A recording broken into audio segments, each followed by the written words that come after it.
sa ating lahat.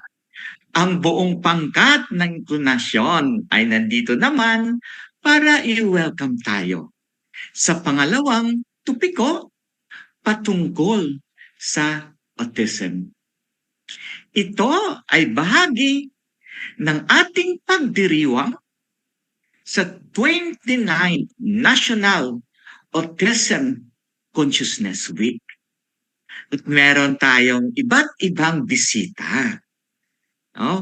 Mula sa ASP National Headquarters, sa chapter sa Bacolod, at ang ating isa pang kasama dito sa Quezon City. Kasi ang inukunasyon, gusto natin marinig ang iba't ibang perspektibo.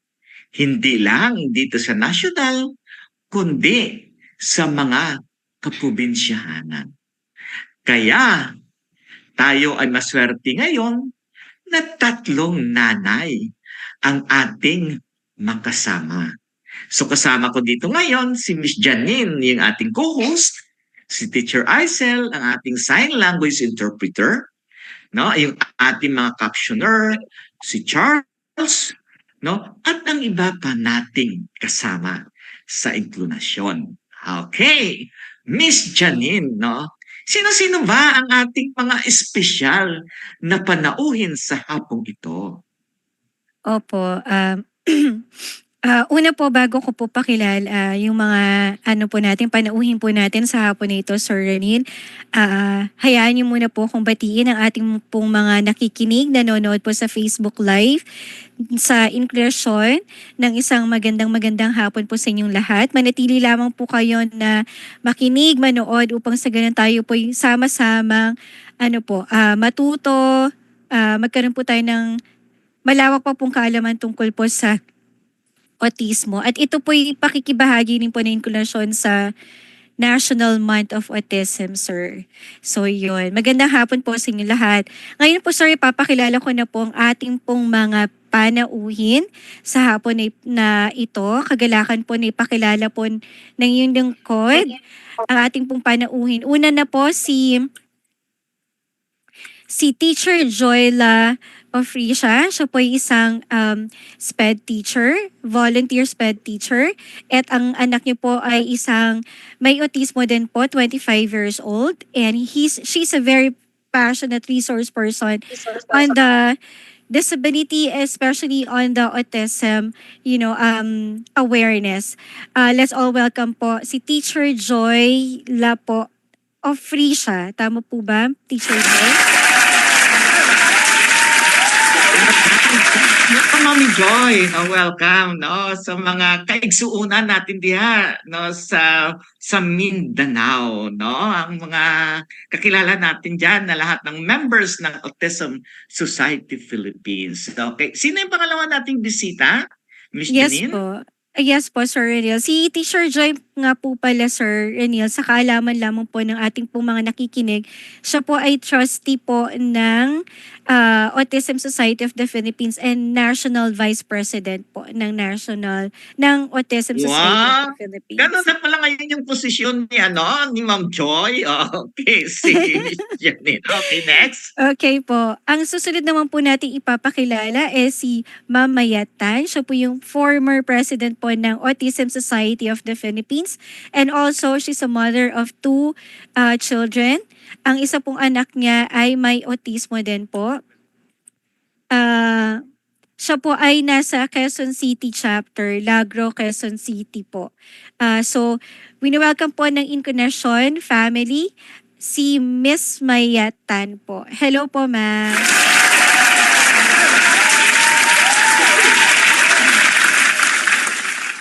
Ayan po. Sige, Welcome po. welcome, Ma'am Mayet. Okay, sige. And then, ito yung bago talaga. Bago talaga to, Miss Janine, no? Mainit-init pa to nag-guest natin. Okay. Opo. Ang susunod naman po, last but not the least, na ipapakilala po namin sa inyo pong mga taga-inklinasyon. Ka-inklinasyon, si Miss Wendy Arroyo. Siya po yung current president po ng Autism Society of the Philippines.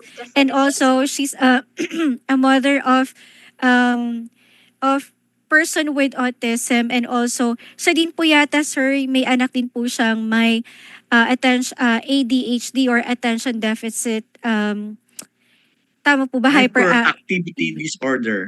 Yes po. And also she's a registered nurse po, and also working as a medical secretary po. Let's all welcome po si Ma'am Wendy Arroyo, National President po ng Autism Society. Hello po, Ma'am Wendy. Okay, ito yung mga tatlong nanay natin. Welcome na welcome kayo dito sa Inclusion. Pero bago tayo magpatuloy, Miss Janine, at saka mga Opo. ka-inclinasyon, syempre kami sa inclinasyon, hindi rin kami magpatalo sa inyo. Gumawa din kami ng isang pangako. No? Opo. JM, pakita nga yung ating isang pangako para makita nila na tayo ay kaisa, no, ng autism sa buong Pilipinas. Bilang pakikiisa ng inklinasyon sa buwan ng autismo, Bilang pakikiisa na inklinasyon sa buwan ng autismo, Bilang pakikiisa ng Init Philippines sa buwan ng autismo, Bilang pakikiisa ng inklinasyon sa buwan ng autismo, samahan po ninyo kami sa isang pangako.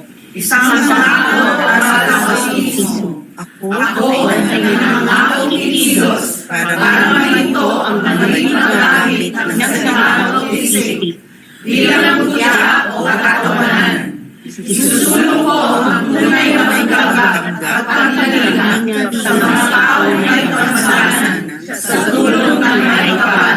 Ako si Jennifer Garcia, ang lead convener ng Inklinasyon. Ako si Mai Sorongon ng Philippine Partnership on Children with Disabilities. ako si Ranil Sorongon ng Philippine Partnership on Children with Disabilities. Ako si Joanna Marie David ng Life Haven Center for Independent Living para sa inklinasyon. Inklusyon na una! Okay, maraming salamat, JM. Siyempre, unahin natin, no, ang trustee ng ASP National. Okay, Miss Joy, no, kamusta naman yung mga activities natin, no, nung nakaraang linggo? At saka hanggang ngayon, marami kasi kami nakita, no, sa FB na mga iba't ibang activities, no, ng Autism Society Philippines. Yes po. So kagaya po nung nabanggit nung nakaraang linggo sa episode ng Inklinasyon, nagkaroon po tayo ng sensory-friendly movie, no, sa SM, 10 cinema nationwide, Luzon, Visayas, Mindanao. Wow, 10! Participated by 20 chapters po ng Autism Society Philippines. Wow, Oo. okay Medyo first po iyon na nationwide, no? Wow. Ng sensory Simultaneous friendly ba? Simultaneous ba to? Ma'am Joy, Yes simultaneous po. bang showing? Yes po. Wow. Ng January 17. Okay. So, yun po yung nangyari, and then kick off ng start ng ating NACW nung Monday ay meron po tayong live stream, no, messages from our national president Mr. LJ Sumulong, ang NCDA director po si Ma'am Glenda ay nagbigay po ng mensahe, and of course our ambassador, no, si Michelle D ay nagbigay din po ng mensahe opening our celebration of the National Autism Consciousness Week. At sa Sabado ay mangyayari po yung ating basketball clinic, no, with the Meralco Wow! Ball sa Meralco Gym Ortigas po sa Sabado. Okay. May iba pa ba? May iba pa ba, Ma'am Joy, ng mga activities na abangan natin? Marami pong activities, yung iba't iba pa po nating mga kasamang grupo, no, na nagse-celebrate ng Autism Consciousness Week. Meron po tayong book reading, meron po tayong nasaan ba to? Yon, Chunky Chameleon book reading, no? On ngayon siya, it's happening this Yeah, afternoon. ngayon yon sa Quezon Yes, City oo. Library. Tapos bukas po Bukas po yung ating employment empowerment na activity na gagawin. Nasa na ba yung ating mga kodiko? Alam mo naman, kailangan ng kodiko. So meron po Okay lang. tayong Autism Works, ASP Autism Works Empowerment Fair na mangyayari po Yeah. alas 10 ng umaga. Gustong-gusto yan namin talaga yung about Autism Works. Anyway, okay, siguro let's proceed na. Pero bago natin makalimutan, no? Teacher Joy, ano ba ang tema ng ating selebrasyon sa taong ito? Kasi gustong-gusto natin yung malaman talaga eh. Siyempre, gusto nating laging binabanggit yung tema natin kasi gusto natin maisapuso ng ating komunidad kung ano ba yung tema at ano yung sineselebrate natin. So, for this year po, our 29th National Autism Consciousness Week, ang tema po natin ay pag-angat ng mga leader para sa pagsulong ng lipunang walang naiiwan. So, pumapasok dyan yung inclusion natin, kumbaga parang lahat kinakailangan ay kasama, kasali sa ating lahat ng mga ginagawa para sa sektor ng may kapansanan at ngayon nga nakatutok tayo sa sektor at sa komunidad po ng mga may autismo. Okay, salamat. Kaya nga, no? Invite natin dito si Ma'am Wende kasi gusto natin malaman, di ba? Kung gusto naman dyan sa Bacolod, di ba? Kasi dapat iangat natin ang ating mga chapters, no? Yes I-level up po. na natin. At gusto ko malaman, no? Kay Ma'am Mayet kasi one time may pinadala siya sa akin, no? Na video at saka picture, no? Kasama siya doon sa public hearing ng Quezon City. Kaya gusto ko yon, gusto ko yung malaman kasi bahagi yon, no, ng empowerment ng Autism Society Philippines sa kanyang mga chapters. Okay ba yon? Sige. So, gusto ko muna unahin siyempre yung taga Bacolod, no? Mga taga Bacolod, maayong hapon, no, sa inyong atanan dira. Okay. So, Mami Wendy, no? Paano ka na-involved sa advocacy on autism? Ano ang kwento ng mga pangabuhi?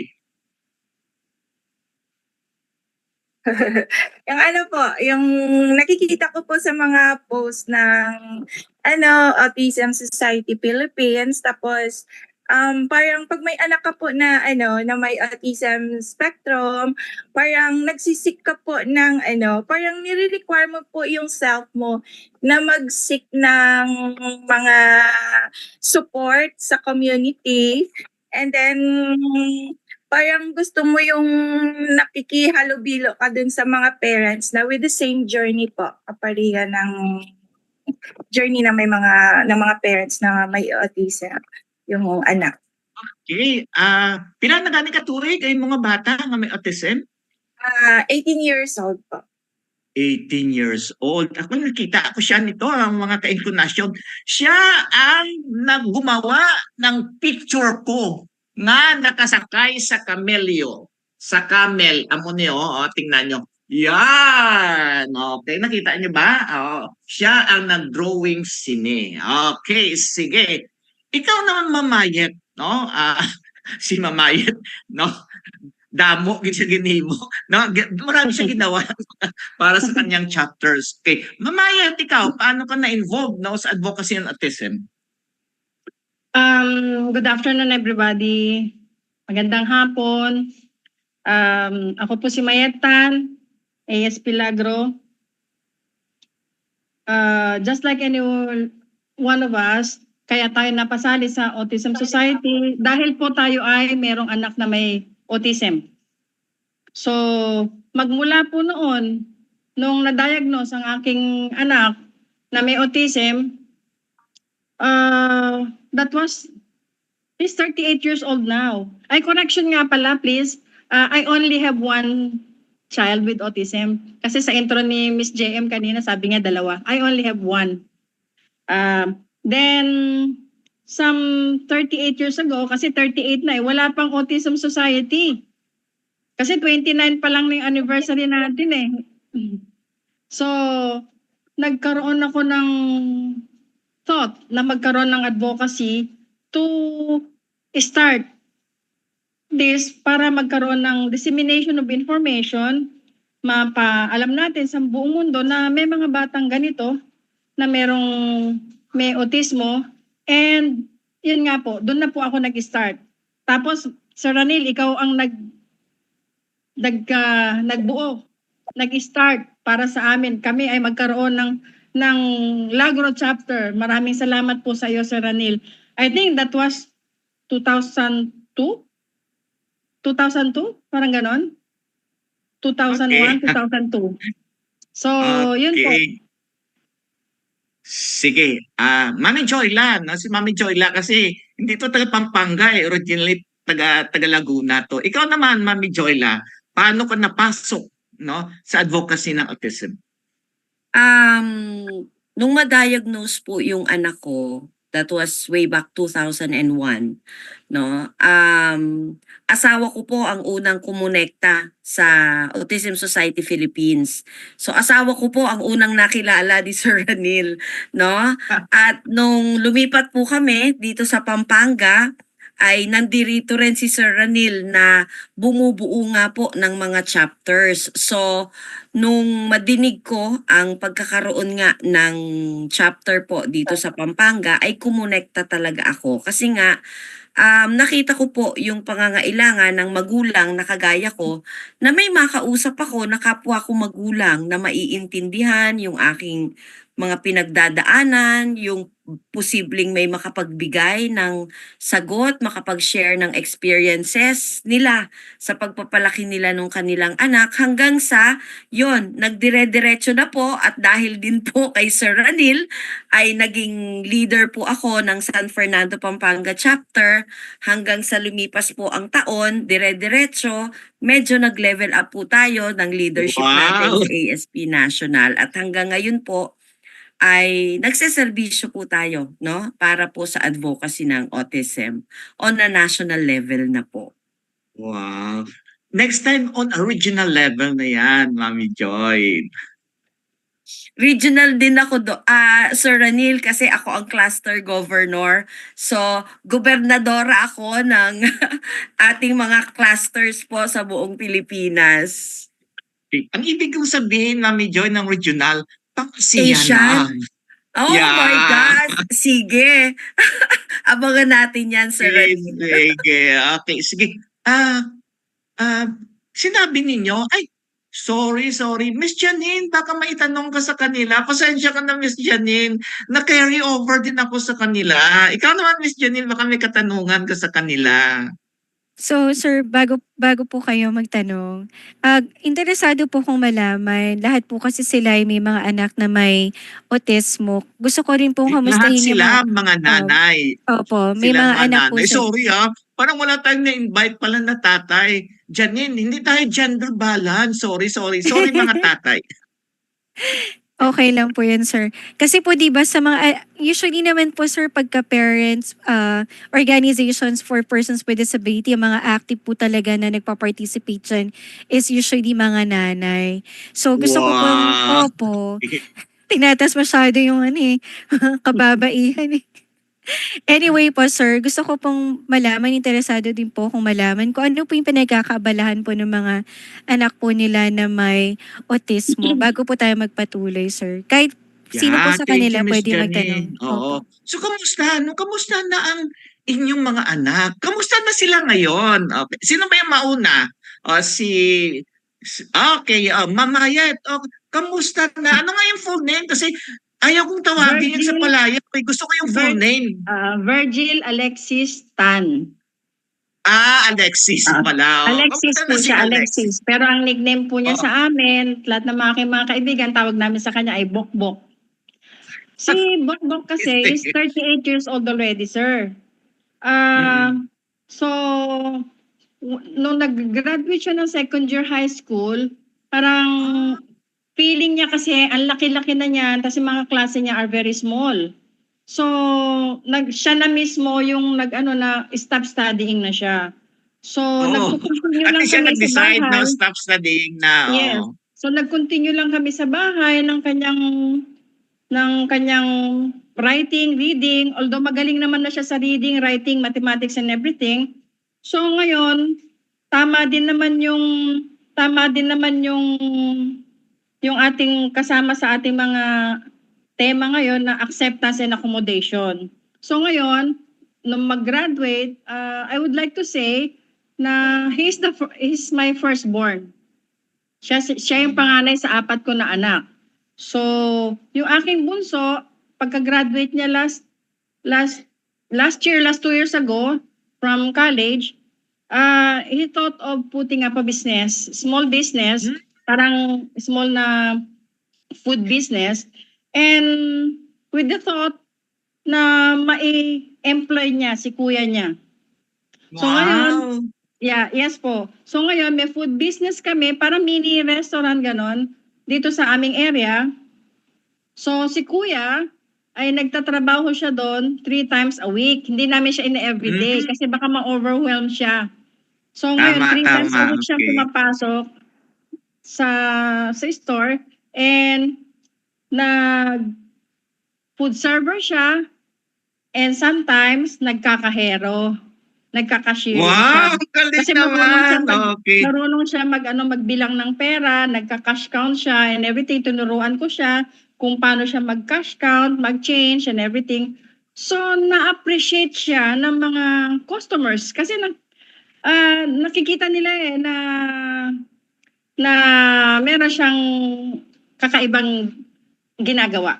So, in-explain namin sa kanila. So, nagkakaroon ako ng orientation na bakit, ano ang mga batang may autism, ganyan. So, unknowingly, nagkakaroon ng acceptance and nagkakaroon ng accommodation. Kasi, ang ating Okay. community, mas nagiging aware sila na may mga ganito palang tao.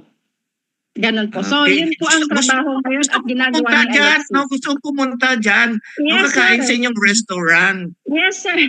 Please. Sige, I-tag ko sige. sa inyo. Pupunta kami dyan yung mga taga-inclination. Okay, sige. Yes, sir. Pupunta Please. tayo, Mami Joy. No? Mami Joy, kamusta na yun si Juris? Si Juris po sa ngayon, mas madalas nasa bahay, ano po. So, meron na siyang mga regular na household chores na ginagawa. Tagasaing, no? He also washes his own clothes, no? Wala na akong pakialam sa mga damit niya. Naglalaban na siya ng sarili niyang mga Wow. damit.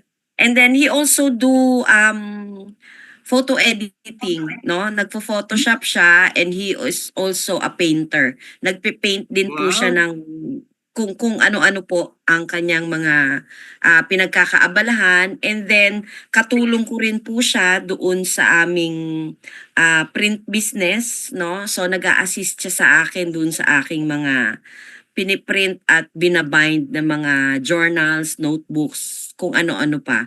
So, yon, he's 25. So, out of school na kami, pero nagte-therapy din siya kasi kailangan ko ng assistance pa rin ng mga professionals to manage his alam mo naman kapag nasa spectrum, no, meron silang mga challenging behaviors pa rin.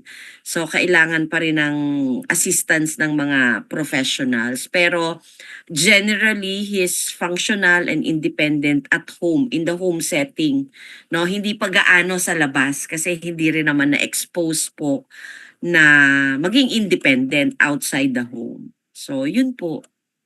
Okay, sige. Dito ako excited. Yung youngest no, sa inyong mga anak. Okay. Mami Wendy, ano nga yung pangalan ng anak mo? No? At kamusta na siya? Ito yung Okay pwede naman talaga siya. natin may malaki. Si Jomel Bernard. Ang palayaw Si niya Jo. is Okay. JB for Jollibee. 18 years old po siya. Tapos 6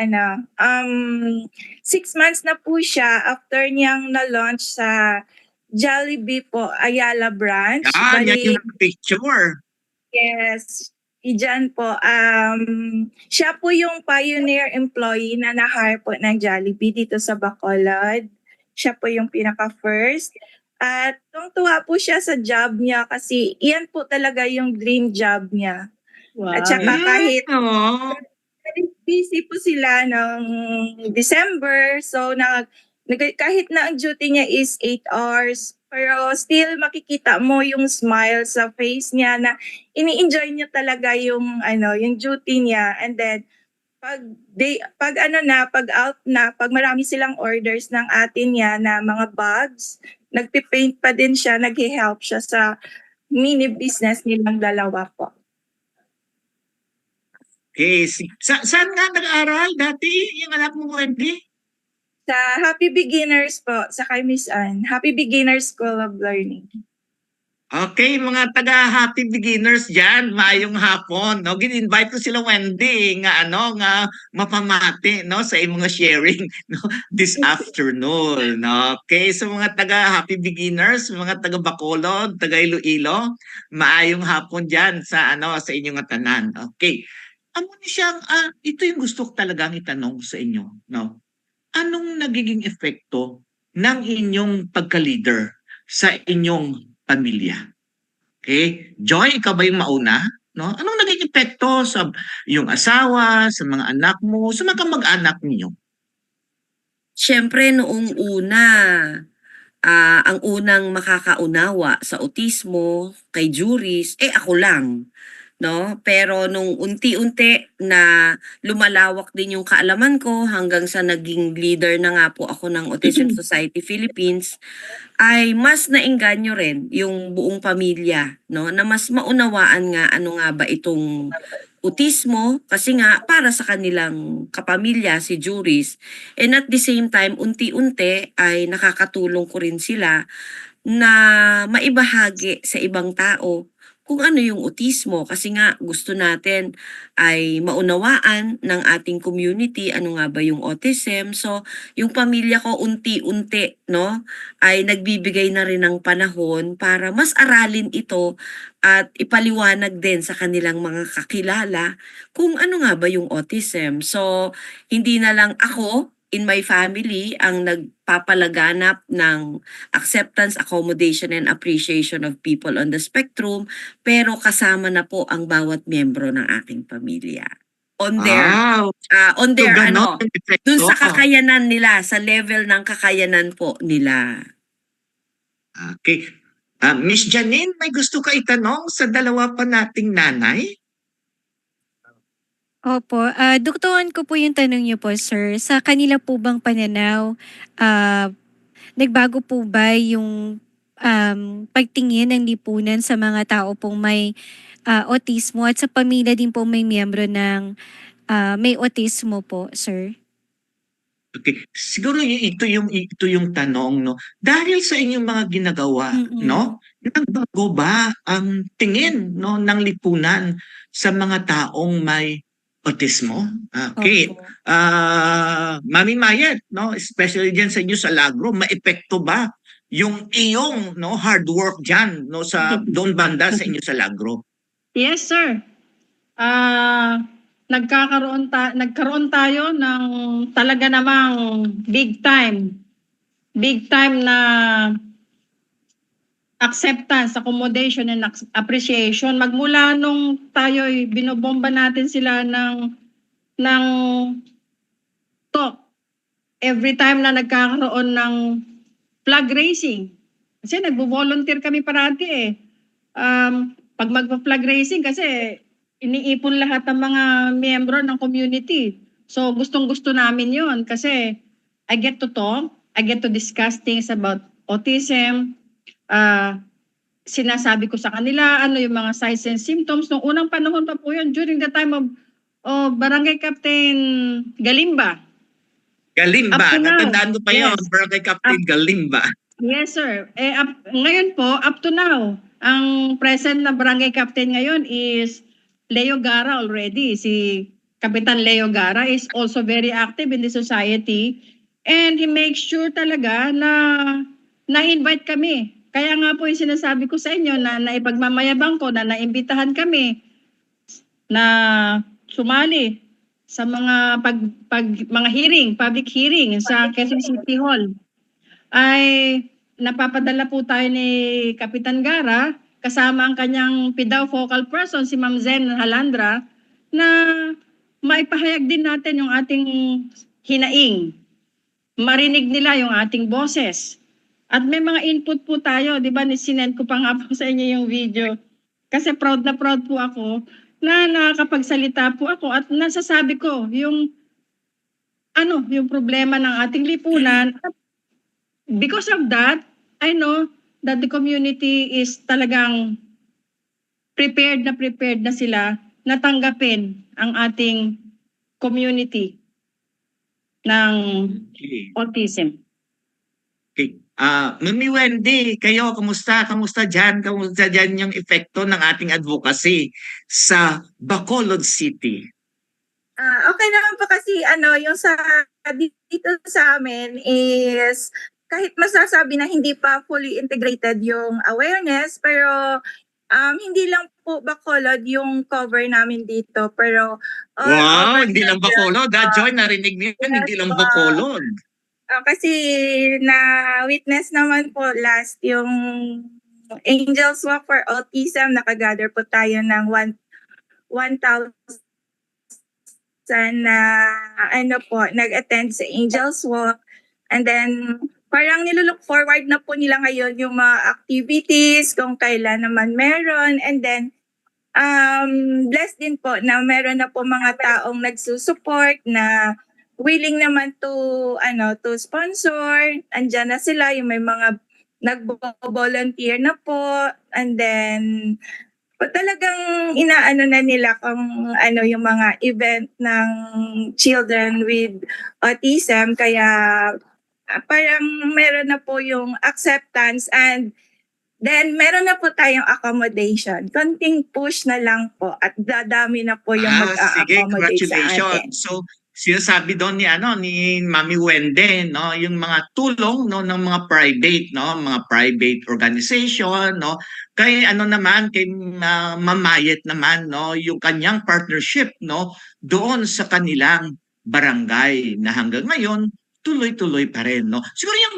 next namin, no, nakatanungan, no, ni Miss Janine, no. This is a very interesting question, no. Mamayet, no, sa pagpili, no, ng kurso ng iyong mga anak, no, inisip ba nila din, no, yung kanilang kuya kung bakit yun yung pinili nila na kurso? I think in some way po. I think in some way. Kasi yung pangalawa kong daughter, si Leslie, actually sa kanilang lahat na tatlo, sinabihan ko sila na galingan nila.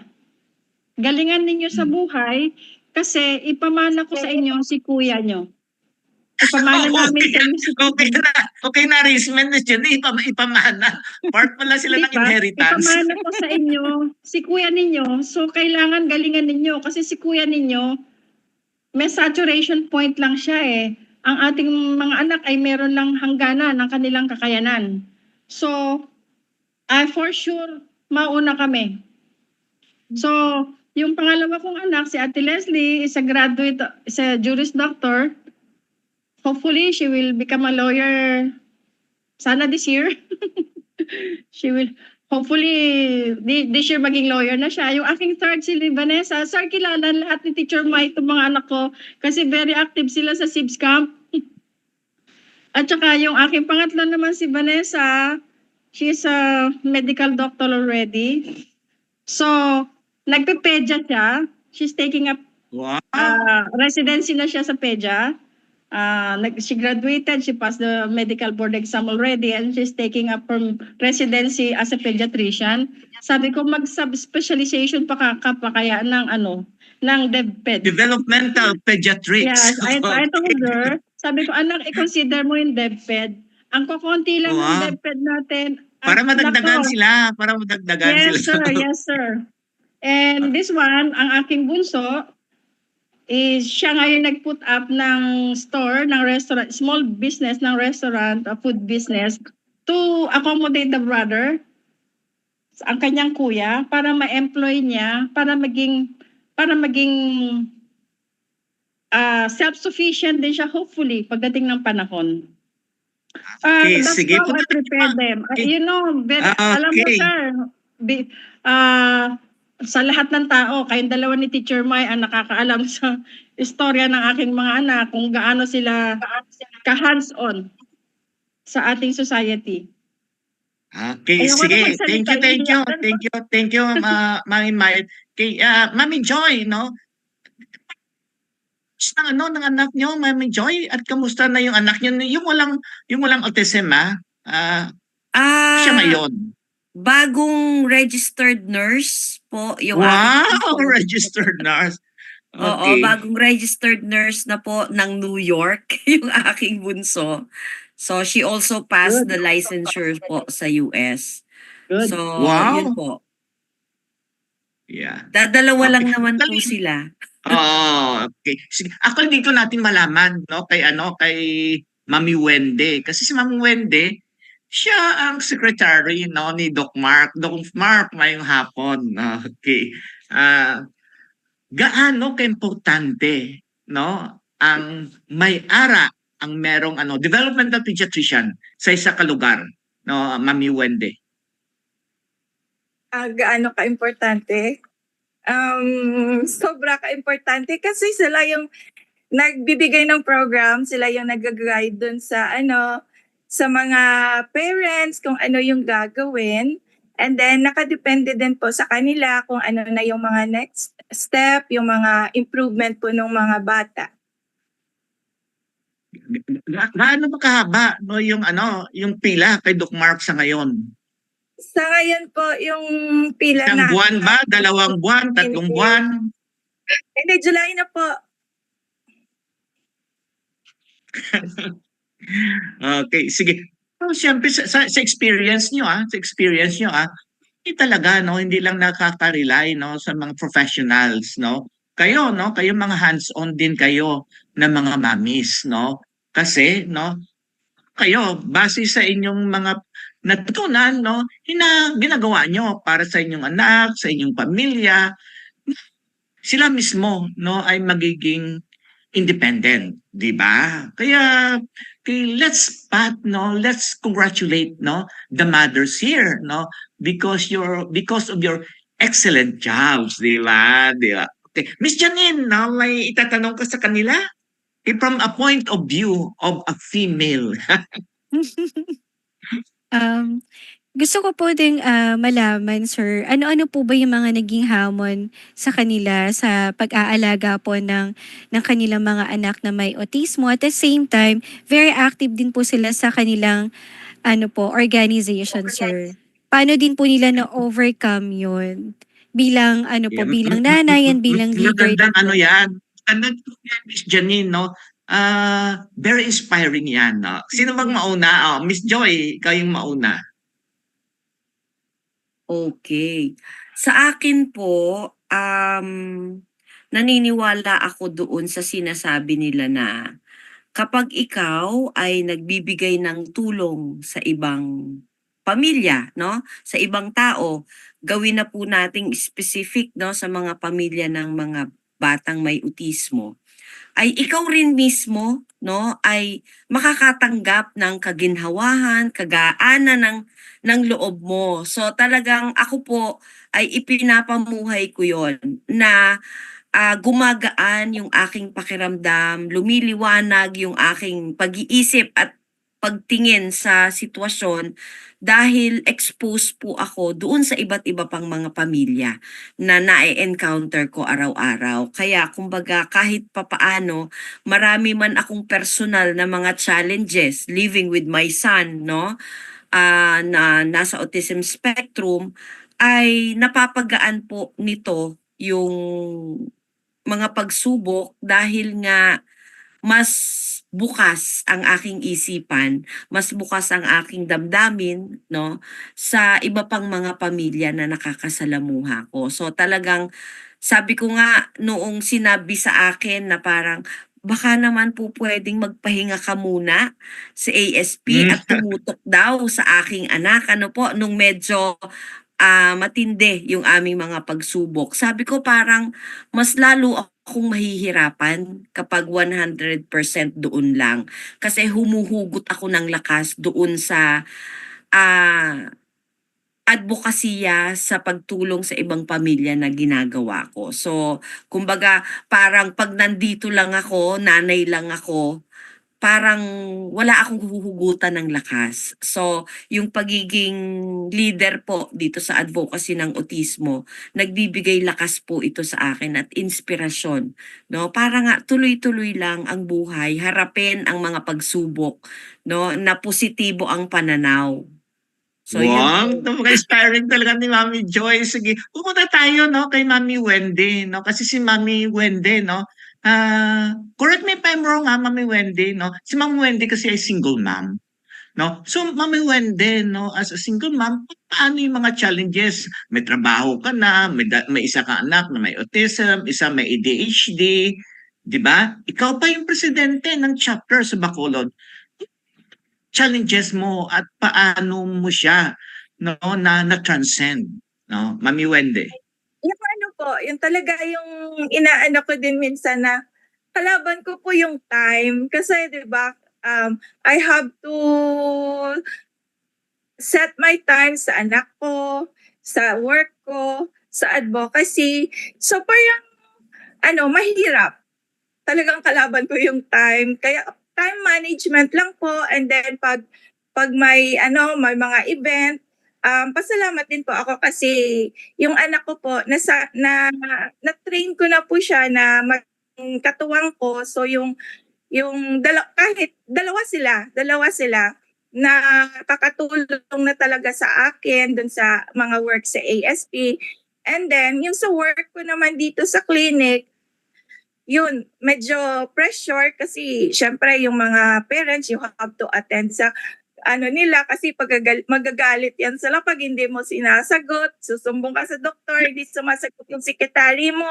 Yung parang ganon, yung grabe yung pressure talaga yung sa work. Pero minsan kaya naman i-manage kasi naiintindihan ko po kung ano yung mga pinagdadaanan ng mga parents natin at doon din naman po ako nanggaling pero yun bang sa akin lang is mas blessed lang po talaga ako dahil parang talagang inano naman ni Lord sa akin na wag naman masyadong mahirapan kasi yun na nga mag-isa lang ako and then doon naman sa anak ko, kailangan ko talagang, ang natutunan ko is, kailangan ko siya talagang independently talaga na kasi kailangan, hindi ako pwedeng aalis ito sa clinic para ihatid siya dun sa work niya. So kailangan ko talaga maging matapang, maging malakas ang loob na hayaan siya na mag-commute, magpunta sa sa workplace niya na mag-isa lang. So pasalamat naman ako at mga ilang buwan lang na may nervous ako na baka hindi nakarating doon sa Ayala kung hindi nag-message sa akin na nandito na ako sa Ayala, yun napapraning na ako. Yung parang gano'n. Pero thankful enough na marunong naman na siya ngayon na tumawid tsaka mag-commute na mag-isa lang. So merong kahirapan pero meron namang positive na binigay sa akin at saka yung bang I have to let go pala my children na kasi kayang-kaya po nila. Yeah. Thank you, Mami Wendy, no? Sabihin mo yan sa ibang mga nanay, no?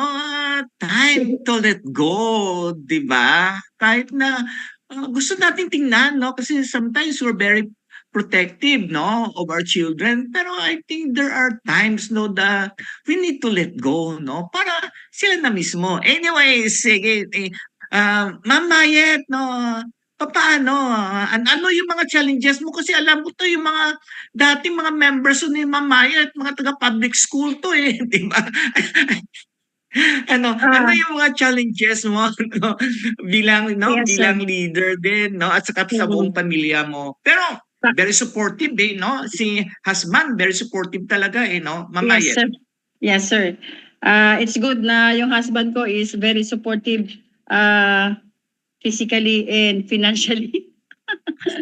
Anyways po, sabi nga ni Ma'am Dang nung last na inclination natin is tapos na tayo sa grieving denial. Tapos na tayo doon. Ang mga anak natin malalaki na. So ang nagiging problema po natin na o challenges natin sa ngayon ay yung pag-move on ng ating, lalo na dito sa aming chapter, sir. Yung mga nag-graduate ng elementary sa Lagro LM, hindi sila tinatanggap sa Lagro High. I even discussed that when I was invited sa Quezon City Hall, and I think sana na-take note nila na bakit ganon. Nag-graduate ka ng elementary sa Lagro LM, bakit hindi ka tinatanggap sa Lagro High? Magkatabi lang yung elementary at saka Yun na nga Lagro eh, High. tabi lang yun eh. Oo. So, I discussed that when I was invited dun sa first at saka second reading ng invitation ni Councilor Kate Cuseteng and Alfred Vargas na tinatanong nila kung ano yung mga, ganito rin po, tinatanong nila kung ano yung mga challenges no sa ating community, Distrito 5. Di sinabi ko nga po sa kanila iyon. Bakit kinakailangan maghanap ng ibang eskwelahan ang mga bata na nag-graduate ng Lagro LM at hindi tatanggapin sa Lagro High.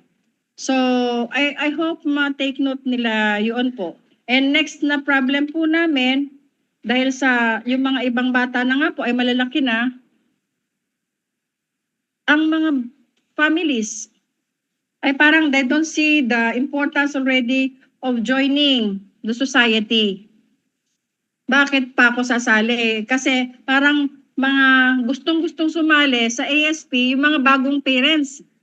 Kasi lost pa sila ang dami nilang gustong alamin. Pero kung malaki na yung bata, yun nga po, nagkakaroon na sila ng thoughts na ayaw na ng bata pumunta sa eskwela. Yung iba, kagaya ng aking anak, nung second year high school siya, ayaw na niya mag-school. So, although may mga programa naman ng ASP, yung ating home empowerment, yung Pwede. So, some of the children are joining these activities, pero yung iba ay ayaw din po. So, hindi namin sila makumbinsi. So, ang next pa na problema po namin, dalawa na po yun yung pangatlo po ay ang financial difficulties natin sa ating kamiyembrohan, sa ating chapter, na hindi naman lahat ng ating mga miyembro ay may kakayanan para mag-join, magsumali, sali. Although libre naman po yung mga activities natin, minsan we take the responsibility to bring them there. We take the responsibility na napakainin sila. Mabuti. There are times, although most of the time, na may mga activities na malapit lang at involve ang barangay, nakakahiram kami ng sasakyan sa barangay. Like nung nagpunta kami sa Quezon City Hall, si Captain Gara po, kasama ang kanyang PIDAW Focal, ay pinahiram po kami ng sasakyan at dinala po kami sa Quezon City Hall. Pero, yun nga po, those are the challenges that I usually encounter sa aming chapter po. Pati yung Angels Walk po, madalas, hindi sila nakakapunta kasi ang layo ng Fairview sa MOA. So we really have to talk to barangay, we really have to talk to some kagawad na may sasakyan para po madala kami doon. Okay. At yung Mami Mayet, pwede rin siguro tayo makipag-coordinate sa ating Quezon City PIDAW. Very very supportive si Ma'am Debbie Dacanay, Yes yung po. head ng ating Yes. ng ating PIDAW. Anyway, sabi ko nga, parang nagkakwentuhan lang tayo. 10 minutes na lang tayo mga kananay. Anyway, Mami Joy, no, as said, no, doon sa as BP, no, ano generally ngayon, no, yung situation ng ating mga chapters. Kasi ang ESP, isa sa mga pinakamaraming no na members no at may pinakamaraming chapters, Mami Joy. Yes. Yes po. Currently, we have 106 chapters nationwide, no? So, kadalasan po ang nagiging problema din ng ating mga chapters, no? Particularly our leaders, ay minsan, no, dahil nga busy yung ating mga pamilya attending to the challenges, no, ng kanilang anak on the spectrum, minsan Yes. nahihirapan yung mga leaders natin na makakuha ng katulong, no, sa mga miyembro, sa iba Yeah. pang mga officer para nga dun sa iba't iba pang mga activities na gagawin nila for our chapters. Pero sa ating mga chapters po ngayon, marami pa rin kahit 2-3 lang silang officer na gumagalaw dun sa kanilang chapter, ay buhay po Dalawa lang. yung chapter, marami silang nagagawang mga activities, marami po silang nakukuhang katulong, suporta, at even our local government through our PDAOs ay nakakakuha din po sila ng suporta,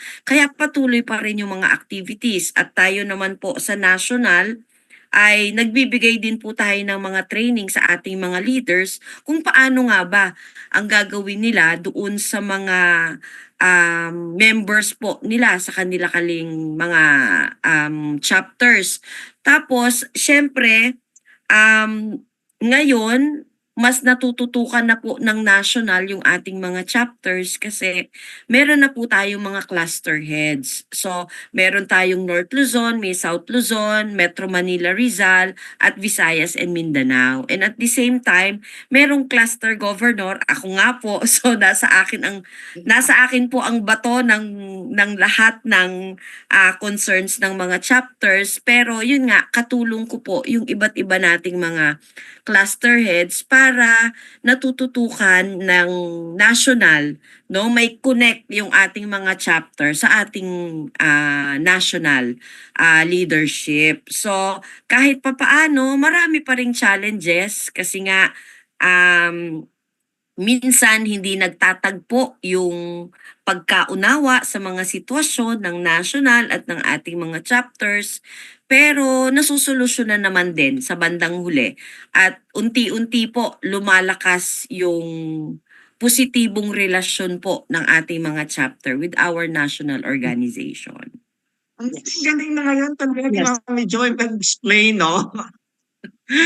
Congratulations. Sa iyo Pero ako Mami Joy, nagsimula, sir. Nakahiya naman, naririnig tayo. Anyway, Mami Joy, no, ito yung tinanong to sa akin eh. Kasi kahit na siguro may ESP pa rin yung noo ko, no? Sa akin sila nagtatanong, kaya palagi kong binabato doon sa inyo, no? Kay Mami Joy, no, kung gusto mag-organize ng isang lugar, no, ng isang ESP chapter, no? Ano yung guidelines? Pakipaliwanag, no? Actually, Okay. kunti na lang minuto tayo, kaya ito na yung siguro yung Dadalian last ko ko na po. tanong sa Sige iyo. po, dadalian ko lang okay. po. Okay, so sa mga lugar po na interesado na magkaroon din ng ASP chapter, importante lamang po na initially meron na kayong identified, no, na mga posibleng maging miyembro. Kasi kung nag-iisa ka, dalawa kayo, mahirap po tayong magbuo ng chapter, no? So kapag meron ka nang nakikita or meron na kayong grupo, importante po sumulat sa ASP,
detailed na tugon no sa mga inquiries. Anyway, Yes po. sige, bago tayo tutuloy no, Miss Janine no, kunin na natin no, ano yung mga pinakamensahe mo, Mami Wende, no, doon sa mga kapwa mo magulang, no, especially ikaw no na dalawa yung anak, Mami Wende.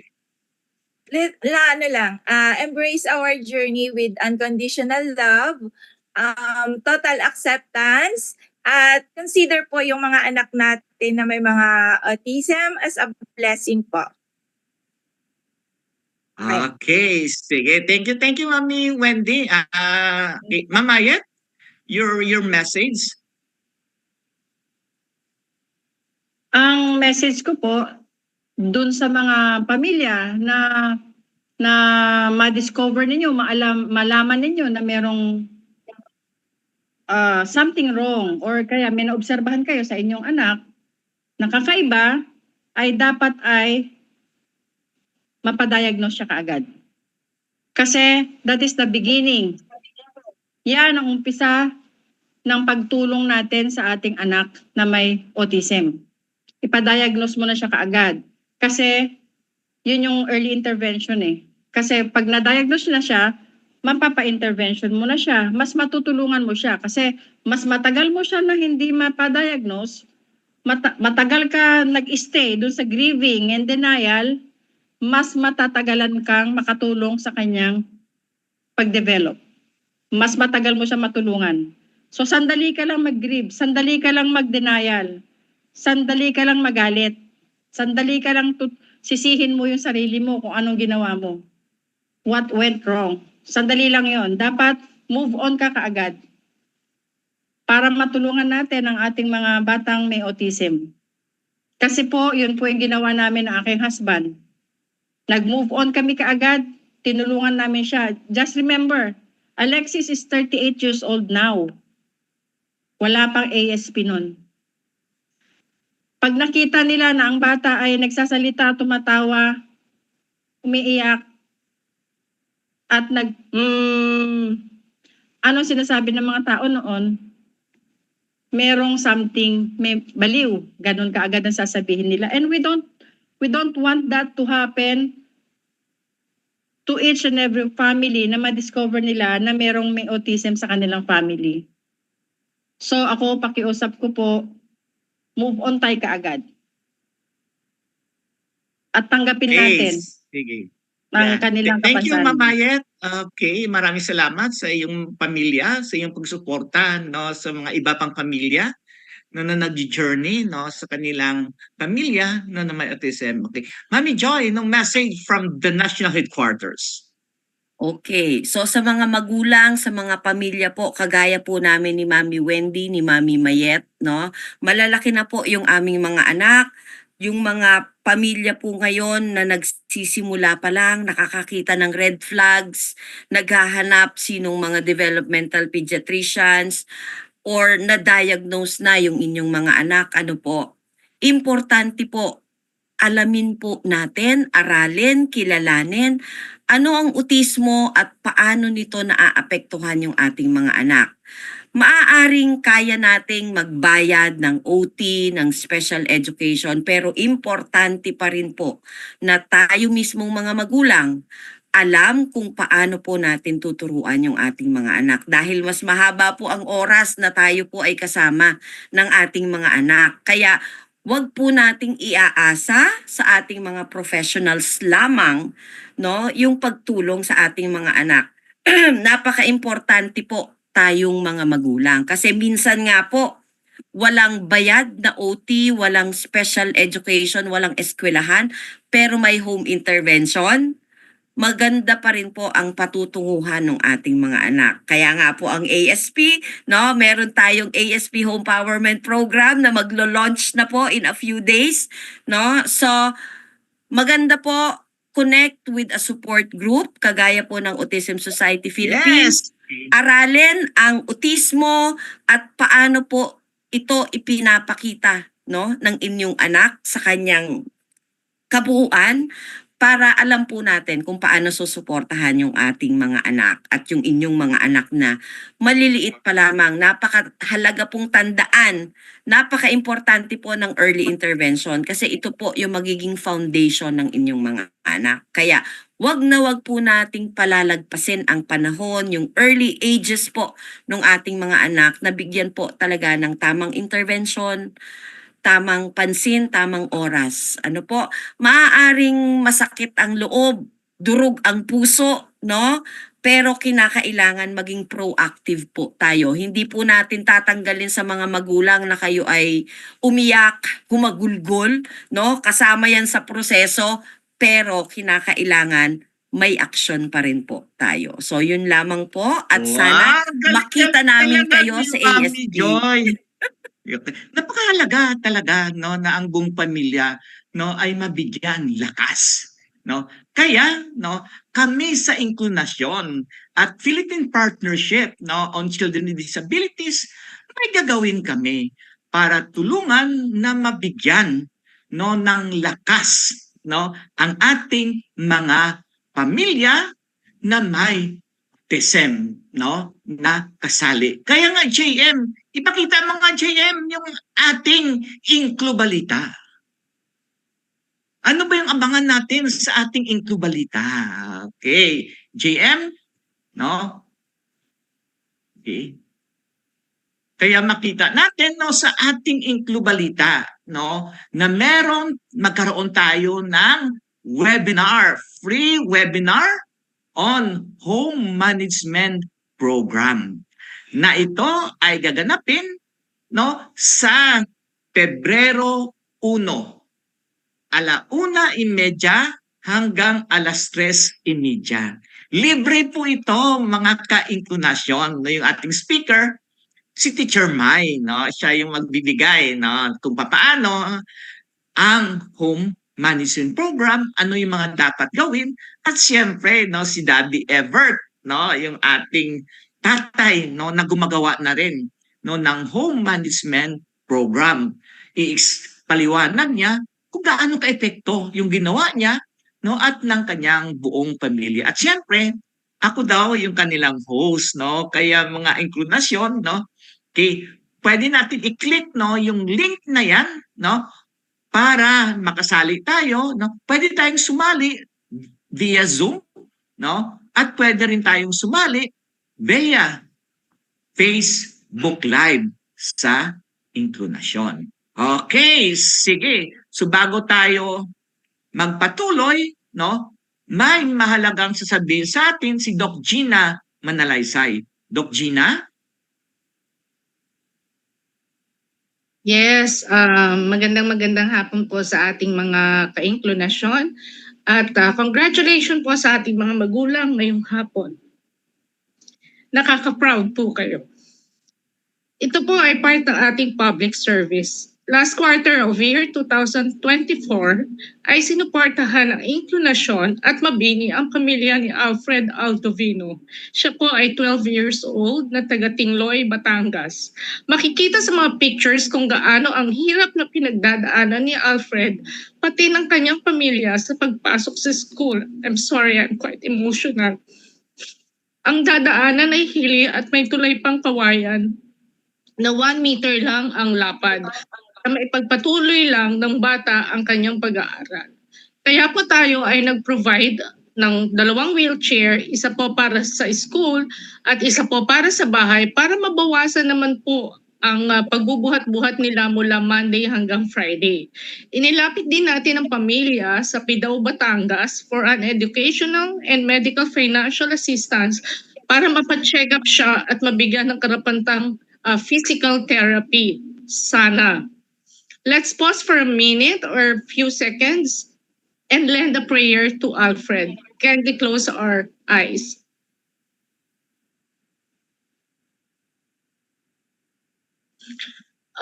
Alfred, rest in peace at ang ating taus-pusong pakikiramay sa pamilya Aldovino. Maraming salamat sa mga sumuporta sa atin na mapagaan ang buhay ni Alfred sa kanyang mga huling sandali.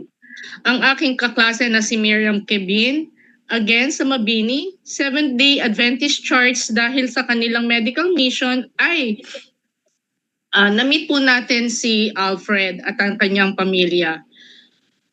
At inclination, syempre, sa ating segment na Art Tier Service. At ito po ay i-expound po by next week.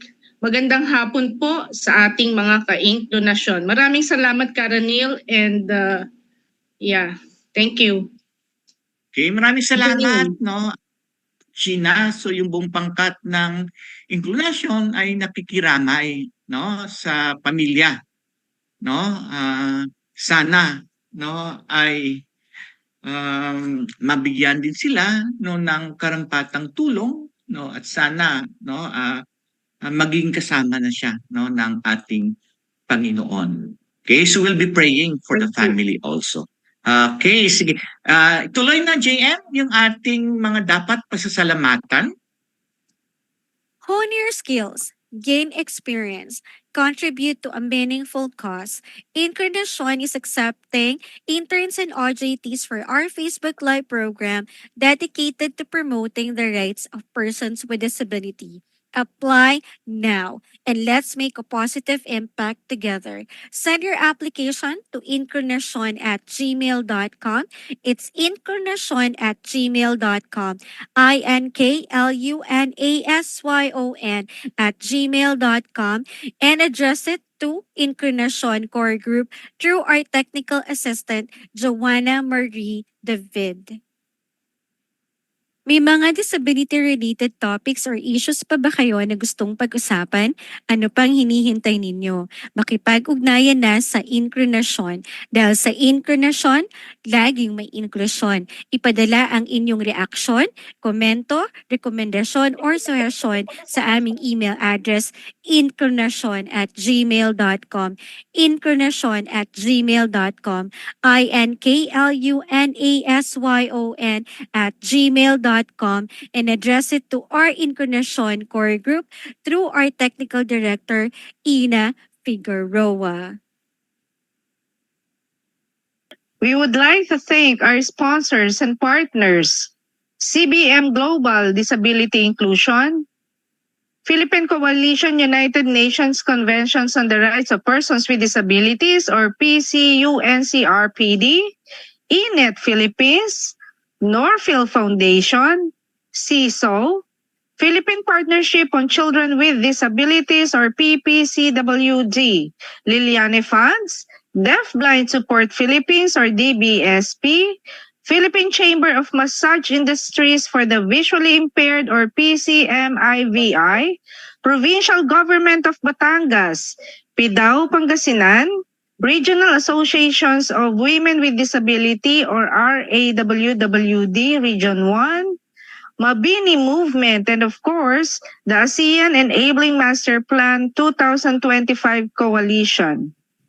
Thank you. Okay, thank you. Miss Janine, ang iyong huling mensahe, no, sa ating mga tagapakinig. Maraming salamat po sa mga nakinig po ng aming pong palatuntunan sa hapon na ito.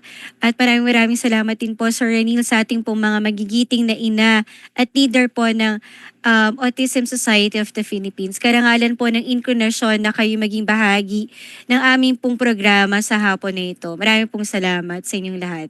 Thank you, sir. Yeah, thank you, Miss Janine. So, sa ngalan ng buong pangkat ng Incarnation, no, kami ay maswerte, no, na kayo ay nakasama namin sa hapong ito. No, sa aking co-host, si Miss Janine, si Teacher Aisel, yung ating sign language interpreter, yung ating mga captioner, si Doc Gina, si Art, si Mitzi, si Jean, no, si Dejeron, no, at ang iba pang mga sumusuporta, no, sa ating patuntunan, no. Maraming salamat, no, sa inyong lahat, no. Mga ka-inclination, no, 2 episode, no, ang ating dinedicate, no, in celebration of the 29th National Autism Consciousness Week. Dahil gusto natin isama, no, ang mga taong may autismo at ang kanilang pamilya. Napaigtingin, no, ang kaalaman, ang pagtanggap at pagkilala sa kanilang mga kakayahan. Sana ang 2 episode na ito ay nakadagdag sa isang genuine na pagtanggap sa kanila sa ating lipunan. Kasi katulad natin na walang kapansanan, sila din ay may karapatan. Dito sa inklusyon, aming sinisikap na lahat ay makasama. Kasi tayo ay naniniwala na dito sa inklusyon, walang naiiwan. No? Dito sa inklusyon, ang aming sigaw, inklusyon, now na.